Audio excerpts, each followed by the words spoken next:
बच्चा कहते थे पंडित जी को, बच्चा कि बच्चा पहले 5 रुपए आमदनी थी, मुश्किल से घर चलता था, इसलिए मैं तुम्हारे छोटे भाइयों को भी यहाँ नहीं लाया, तुम्हारी माँ को भी हाथ से लाया, खर्चा बढ़ जाता।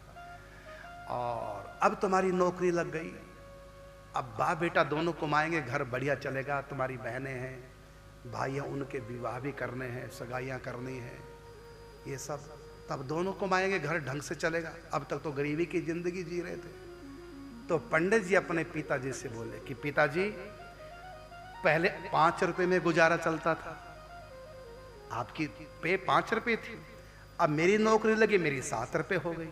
तो पहले जब 5 रुपए में गुजारा चलता था, क्या अब 7 रुपए में नहीं चलेगा? 2 रुपए फालतू ही तो है, आप छोड़ो नौकरी, हमें 12 रुपए नहीं चाहिए, 5 से 7 पे तो पहुंच गए ना, इसलिए आप पिताजी नौकरी छोड़िए, माला पकड़ो, भजन करो, अपना उद्धार करो। घर बेटा कैसे चलेगा?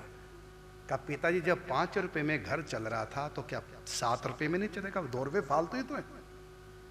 बाकी घर में गांव में खेती है, वहां का गुजारा वहां हो रहा है, यहां हमारा गुजारा अपना हो जाएगा।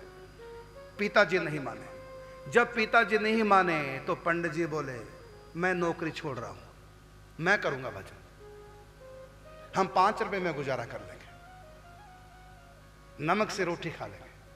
पिताजी मनुष्य जन्म बार बार नहीं मिलेगा, जीने को तो जानवर भी जी रहे हैं, सब जी रहे हैं, लेकिन मनुष्य हम बने केवल भक्ति करने के लिए, भगवान को पाने के लिए। इसलिए मैं नौकरी छोड़ रहा हूं, आप कमाइए, हमको भी खिलाइए, अब मैं भजन करूंगा। ऐसे अड़ गए पंडित जी।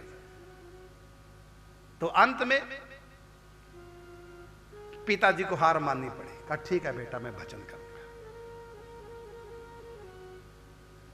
नौकरी छोड़ दी,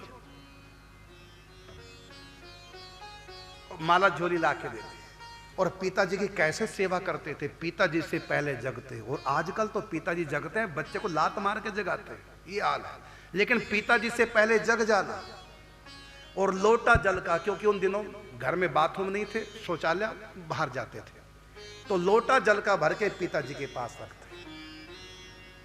जब पिताजी लोटा लेकर के जंगल जाते शौच के लिए, तब तक पंडित जी दतुन तोड़ करके, रस्सी बाल्टी तैयार करके, अंगोछा कपड़े जो धुले हुए तैयार करके कुएं पे पंडित जी पहुंच जाते हैं, और रस्सी बाल्टी जोड़ करके कुएं से पानी निकालते। पिताजी सोच के बाद कुएं पे आते, और इतना ही नहीं, मिट्टी को 1.25 हाथ नीचे से खोद करके उसको छन्नी में छान करके हाथ साफ करने के लिए पिताजी के रखते, कुएं पे ले जाते।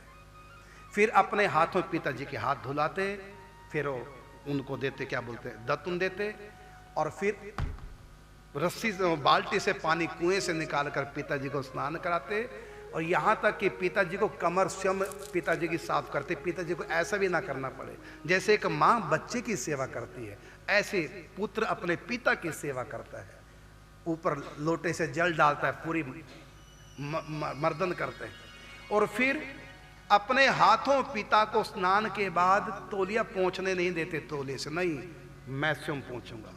तो पिताजी को स्वयं तौलिया लेकर के उनका सिर पोंछते थे, माने मेरे पिताजी को अपना सिर भी पोंछना ना पड़े, मैं पोंछूंगा। ऐसा पंडित जी का दिव्य भाव था। और उसके बाद फिर आते, आसन लगाते, पंचपात्र रख देते पूजा के, फूल तोड़ के रख देते, जो पिताजी पूजा कीजिए, ऐसा भाव था। भजन में लगाया। एक दिन उदास थे, पिता ने कहा बेटा उदास क्यों?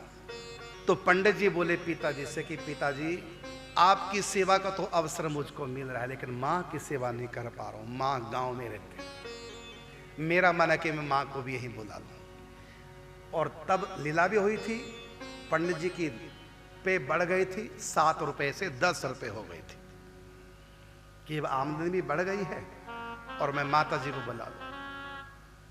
उनकी सेवा का मुझको सौभाग्य नहीं मिला, न जाने मेरा किस जन्म का कर्म है जो माँ की सेवा का मुझको अवसर नहीं मिल रहा है, पिता की सेवा तो मिल गई। तो पिता को सुन करके पिता की आंखों में आंसू आ गए, मेरे घर में तो राम पैदा हुआ है, कितना भाव। फिर माता जी को बुला लिया, फिर अपने तीनों भाइयों को बुला लिया, हाथरस में किराए के मकान में रहते। पंडित जी का विवाह भी हो गया। पंडित जी की धर्म पत्नी भगवती देवी अपनी पत्नी से बोले, मैं तो करूंगा पिता की सेवा, तुमको करनी है माता की सेवा। माता जी को नहलाना अपने हाथों से, देखते हो जैसे मैं पिताजी की सेवा करता हूं, माता जी को अपने हाथों नहलाना, उनका सिर पोंछना, उससे पहले तेल का मर्दन करना, रात्रि को चरण सम्मान करना, चरण दबाना, भोजन इनके सामने रखना, भोजन कर ले हाथ धुलवाना, थाली उठाना, मां को कुछ ना करना पड़े। और मां से भी कह दिया, लो माला झोली, हरे राम हरे कृष्ण करो नाम जाप। और घर में ठाकुर जी का मंदिर भगवान श्री राम का, घर के जो इष्ट थे भगवान श्री सीताराम जी, सब सीताराम का पूरा परिवार भक्त, पूजा करते, 81 व्रत करते। पंडित जी प्रतिदिन रात्रि को भोजन के बाद सोने से पहले पूरे परिवार को सत्संग सुनाते, कभी भक्तमाल की कथा सुनाते, कभी भागवत जी की, कभी रामायण की। और अपने छोटा भाई शिवनंदन जी, वो ज्योतिष का काम करते थे, कर्मकांड का, वो यहां पर उन्होंने उनके लिए व्यवस्था कर दी और कर्मकांड सिखाने लगे विद्यार्थियों को। और दूसरा भाई मथुरा प्रसाद जी जिस मकान में रहते थे वहीं पर घी दूध का काम, दही का काम करवा दिया। और जो सबसे छोटे भाई थे रामदत्त, वो अभी स्कूल में पढ़ते थे, उनको पढ़ाई की तरफ लगाया। एक दिन पंडित जी को सुबह सुबह कहीं जाना था काम, और माता जी को स्नान करा रही थी पंडित जी की धर्मपत्नी। माता जी ने कहा, देखो बच्चा आज काम से बाहर जा रहा, कहीं भूखा ना चला जाए, मैं नहा लूंगी और तुम जल्दी से रोटी बना लो। बच्चा कहीं, बच्चा का मतलब पंडित जी को बच्चा कहते थे, क्योंकि ज्येष्ठ पुत्र का नाम माता पिता को लेना नहीं चाहिए, ये मर्यादा भी है शास्त्र की। ज्येष्ठ पुत्र का माँ बाप को नाम नहीं लेना चाहिए, तो उनको बच्चा कह के बुलाती थी। तो अपनी बहू से सास ने कहा कि बहू आज मैं अपने आप ही नहा लूंगी और तुम जल्दी से रोटी बना लो, आज बच्चा जाएगा बाहर, कहीं भूखा ना चला जाए, खा के चला, जल्दी जाओ। कर नहीं, वो नाराज हो जाएंगे यदि मैं आपको स्नान नहीं कराऊंगी, मैं आपको स्नान करा देती। तो जल्दी से स्नान तो करा दिया, कहता अब तू जा, बाकी कपड़े मैं अपना भी कर लूंगा, तू जा जल्दी। अब गई, आटा छाना, पानी डाला, अब उसको मार रही थी। इतने में पंडित जी घर आ गए और देख लिया पंडित जी ने कि मां नहाने के बाद अपनी साड़ी को निचोड़ रही थी। बस जो ही देखा पंडित जी का पारा हाई हो गया, सीधे रसोई में गए। मां को अपने धोती खुद निचोड़नी पड़ रही है। लानत है हमारे गृहस्थ जीवन को। क्या इसी दिन के लिए मां बाप ने बच्चे पैदा करते हैं? बुढ़ापे का सिर मां का खुद वो स्वयं निचोड़ रही है और तुम यहां क्या कर रही हो? तो उसने पत्नी बोली भगवती जी कि ऐसा मैं तो स्नान करा दिया था और जबरदस्ती मां जी ने भेज दिया, क्योंकि आपको सुबह सुबह कहीं जाना था, कहीं भूखे ना चले जाएं, और इसलिए मैं आ गया। पंडित जी ने आटा उठाया और तोड़ तोड़ कर टुकड़े कर फेंक दिया बंदरों के पास। मैं नहीं भोजन करूंगा, मैं भूखा चला जाऊंगा। डांट लगे। इतने में कपड़ा छोड़कर हम आई, बच्चा ऐसे क्यों डांट रहे उसको, ये तो जा ही नहीं रही थी रोटी बनाने, मैंने भेजा था, अब मैं ममता की मारी तू भूखा चला जाता, इसलिए मैंने किया।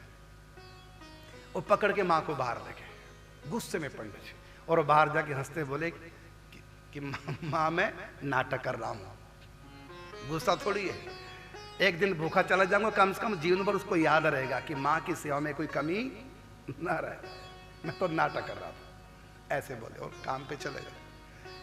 अब देखो आज के युवाओं को ये बातें सुननी है, क्यों भगवान गोद में खेले हैं पंडित जी की।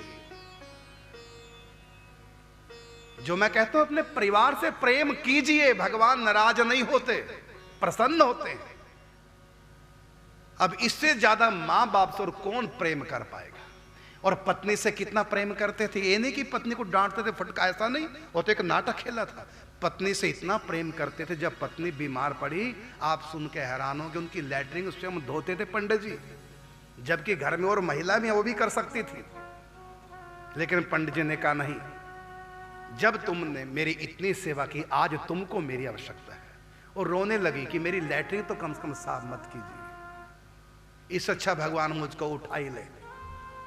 जो पति मेरी लैट्रिन साफ कर रहा है, उसने कहा देखो मुझको मर्यादा का ख्याल है, लेकिन आपतकाले मर्यादा नास्ति, तुम्हारी सेवा इसलिए मैं करता हूं। अब यहां यही मर्यादा है कि पत्नी बीमार है तो पति पत्नी की सेवा करे, यही मर्यादा है। इसलिए मैं मर्यादा को नहीं तोड़ रहा हूं। समाज के बीच में मर्यादा अलग होती है, पति पत्नी एकांत, वहां की मर्यादा समाज की मर्यादा में जमीन आसमान का अंतर है। इसलिए मैं तुम्हारी लैट्रिन साफ कर रहा हूं, तो कोई मर्यादा नहीं टूटी, मेरा धर्म बनता, मैं पति हूं। अब देखिए पत्नी से कितना प्रेम करते थे, उनकी लैट्रिन तब साफ करते जब बीमार पड़ी। और वही जब शादी होके पत्नी घर आई तो पत्नी को कहा तुम्हारे सिवा कोई स्त्री मेरे जीवन में नहीं आएगी। और पंडित जी की 35 साल की आयु थी जब पंडित जी की धर्म पत्नी का देहांत हो गया था, भगवती देवी का। उस समय सिद्धनाथ जो पंडित जी के बड़े पुत्र जन्म ले चुके थे, छोटी पुत्री शांति, आपने दर्शन किए शांति? हाँ, दीदी जी बैठे, इन्होंने शांति माता के दर्शन किए। तो शांति माता उस समय 2 साल की थी जब पंडित जी की घरवाली चली गई। सिद्धनाथ पुत्र उनको प्रेम से बच्चू कहते थे, मानसवी उपनाम उनका प्रसिद्ध हुआ। पंडित जी की ससुराल से एक व्यक्ति अपनी बेटी का रिश्ता लेके पंडित जी के लिए आया, दोबारा विवाह कर लो। पंडित जी ने यह कह के रिश्ता मोड़ दिया कि मैं अपनी पत्नी को वचन दे चुका हूं कि तुम्हारे सिवा दूसरी स्त्री मेरे जीवन में नहीं आएगी। कहते अब तो पत्नी सिर छोड़ गई, भले सिर छोड़ गई, मैं अपनी पत्नी को जो वचन दे चुका हूं तोड़ूंगा नहीं, इसलिए मैं दोबारा विवाह नहीं करूंगा। और पंडित जी ने नहीं करा।